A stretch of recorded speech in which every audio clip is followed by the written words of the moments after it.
Yeah, the Black Moon. Big shout to DJ Drastic tuning in from wherever you at, man. I know you listening. I know he loves some Black Moon. We got you open on Kaos 89.3 FM. You know what I'm saying? Hip hop since the 80s, right here in the city of O. You know, all you need to do is turn it on and turn it up and tell a friend about it. Right about now, we're in the house, just bumping the beats. Well, let me see what we played. Let me let you know what we played. So you get a little back feel on what's going on here. You just heard I Got You Open on the remix, Black Moon, classic hip hop, undeniable, undisputable. I don't want to hear nothing about it, no criticism, nothing. That's just the dope, straight up. And before that you heard Paul Revere from the Beastie Boys. Before that, by popular demand, The Party, featuring Macklemore on the track. You know, we just had all kind of samples, mentioned a gang of artists and different personalities in hip hop, real cool track. And before that, you heard Greatest Man Alive, 3 times dope, Philadelphia hip hop in the house. We're gonna stop. I got my man in the studio right now, and this cat, you know, hard-working guy, somebody I admire for his dedication and his aspiration to just keep getting better. And it's not easy, you know what I'm saying? The hip hop economy is not one you want to get into if you think you're gonna be rich quick, because that's not how it works. And you know, we definitely have one of the people who represents the hustle and the non-stop effort to keep getting in where he can fit in and keep making things happen. He hails from the Hawks Prairie area of Lacey, but you still out there? You more in the city of Lacey now, huh? yeah, I moved into an actual house now. I'm out the trailer park. Okay, you're out the trailer. I'm out the trailer park. Ain't nothing wrong with the trailer park. A lot of good mayonnaise sandwiches come out of there, man. Nothing wrong with that. And top of ramen, and I know about that. Yeah. So I got my man Sash in the house right now, and he's celebrating in about a week, I think. Next Saturday at the Sampan, he's having his album release party for PTSD, right? Yep. Post-traumatic stress disorder. It's my new album. I actually dropped it, a few months back, but didn't really get the album release party that I needed to really get it popping. So you're doing the re-release party. Yeah, it's kind of like a re-release, like the official release, you know. Okay. Yeah. Okay. Well, let's talk about you, and let's talk about first. You mentioned the album already. Mm-hmm. Well, what's the PTSD from?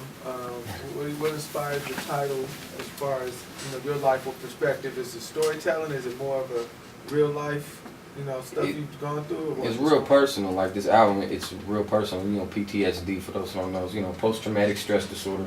It's an actual disorder that I have. And a lot of people don't like to say that they got that, but I have it. I have a little issue, that I'm working with, and okay. But the album it goes into a lot of depth of, a lot of craziness, a lot of emotional stuff too, a lot of good things, a lot of bad things, and it all stems from growing up in just life situations and just things that come up, man. Sometimes people get stuff stuck in their head and it's hard to get it out, So, but music is kind of like an outlet, and that's what I'm using this album for. To just kind of like just put it out there like that, like a release. Okay, so it's like a outlet for you to be able to express how you feeling and what's going on in your mind, things like that. Yeah, okay. Yeah, and it was real easy to make that album too, because I didn't even really write.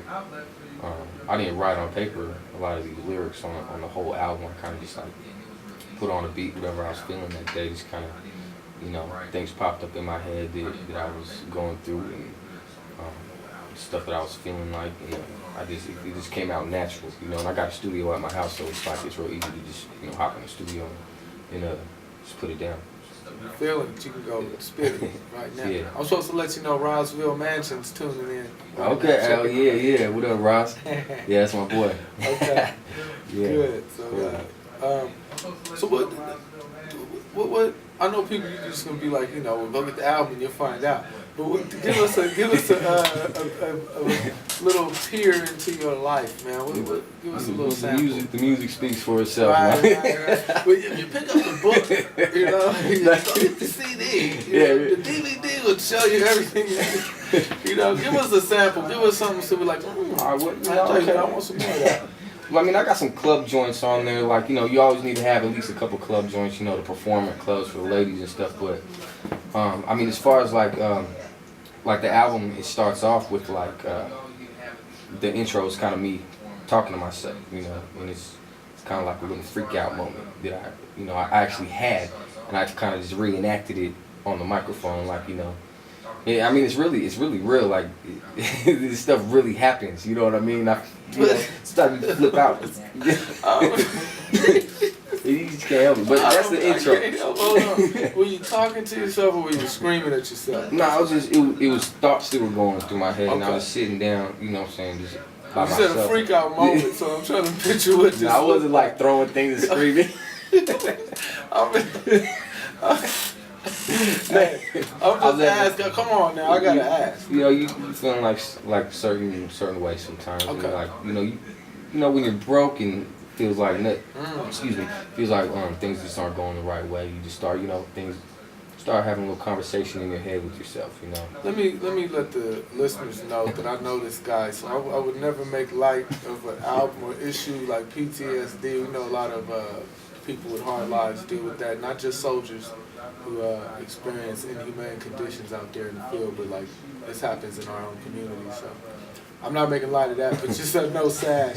So we're just having a moment here. But so when people put the album in, they're gonna get a picture into like your thoughts, but you also provide some entertainment, like the club side of Sash as well. Yeah, I got some fun stuff. It's not just all crazy. Like, it's a real emotional album. I don't think you're crazy. I wouldn't.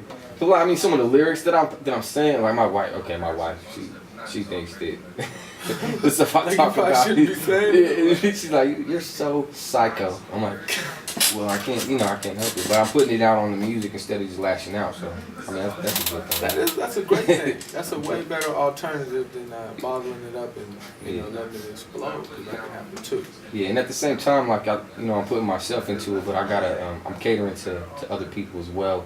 As far as the club music goes, I got this track called Voodoo Stick with me and my boy Live. Big shout out to Live. I don't know if he's listening. But Illism's tuned in too. Yeah, what up, Ill Rock Johnson. That's my boy from the 253, man. Yeah, what's up, Ill? Yeah. EDG for life. But yeah, I got a couple club tracks. I got a song that's dedicated to low riders. It's called Low Low. I had a car club up in Tacoma. They put a few dollars in my pocket to, make a song about them or for them. Put some of the cars in the mix, and that came out just dope. I just love that track. Everybody likes it when I perform it. Now, I want to get into something before we get into your track real quick. You're from Lacey. Like, I'm from Hawks Prairie. I'm from East Tanglewild, Thompson Place, these areas, and we say Olympia. Right. And we know we're not downtown like West Side, East Side Olympia, but we're not Lacey either. But you proclaim Lacey. Give listeners the difference between Lacey and Olympia from your perspective. How is there a difference? Some people just think it's all like one spot, even Tumwater, and they're all different. Yeah, I'm going to try to say this without being disrespectful. Be nice, man. Okay. All right. Be nice, man. Okay? All right. The part of Lacey I'm from is,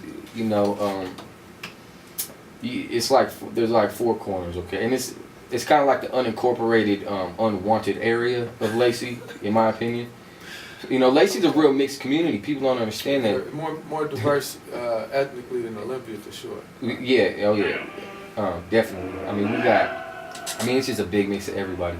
But the part that I'm from is like, I'm from smack dab in the middle of these four neighborhoods, which is, the Meadows, East Tanglewild, where you're from, Thompson Place, and Tanglewild. I live smack dab in the middle of it, and all these neighborhoods is like, it's like, the 90s can definitely be like the, I don't know the word for it, but it like a gang turf, a lot of stuff. Yeah, it was really hard back in like the 90s, especially.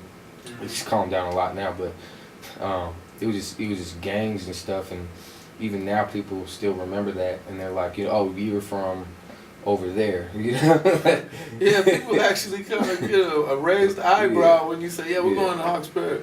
But then other people they're from there. They're from that. They're like, yeah, so what? Like, who cares? It's real. It's laid back as long as you don't mess with anybody. But that's like anywhere. Right. You can go down to Slater Kinney and say the wrong thing to somebody and make them knock you out. But sure. I don't know. You gotta say the right thing. Yeah, it's anywhere, man. So this basically, hey, DJ Rufio's coming through. Yo, so basically, you know, what you're saying is this kind of lifestyle, this kind of experience had an impact on how you not only how you represent, but how you know, think you sing, probably shows up on the album. Yeah, a lot of talking about just me when I was a teenager, you know, doing things that I felt like I had to do at the time to you know, get to where I felt like I needed to be as far as like living was concerned. You know, stealing and, you know, selling drugs at certain points in my life. Incriminate yourself. I mean, you know, I don't do that anymore. So you know, I can talk about it just because I don't do it. You know, yeah. I mean, I'm gonna elaborate on other things, but but you know, you listen to a lot of the songs on the album. Even when I perform these tracks too, like they just have real catchy vibes to them, even though they're, you know, for the streets. But it's all generated from things that actually happen, you know. Well, you know what I want to do? I want to get into. I want you to share a little bit about the lessons you learned. You're a good dude, and anybody, you know, nobody on the planet is perfect. So I'm, you know, I'm no judge. I just don't want them to find the glove, the missing glove from the house. But I do want to talk about some of the lessons you learned, so maybe some of our listeners can get some insight on how you can make a change. You know, when we come back from this song. But I want you to introduce this track. Okay. I want to get into real quick. Yeah, this track's called "Money in the Bankroll." It's just talking about, you know, getting money, you know, every different way that you can, just to keep it moving, man. Don't listen to what the quote unquote haters want to say or do. Just get money, man. Gotta live. You gotta get money now, man. Because everybody's losing money right now. Right here, Money in the Bankroll. Kaos Premier Music exclusive right here. It's my man Sash. Check it out. 360-867-5267. 867 KAOS. The Fresh.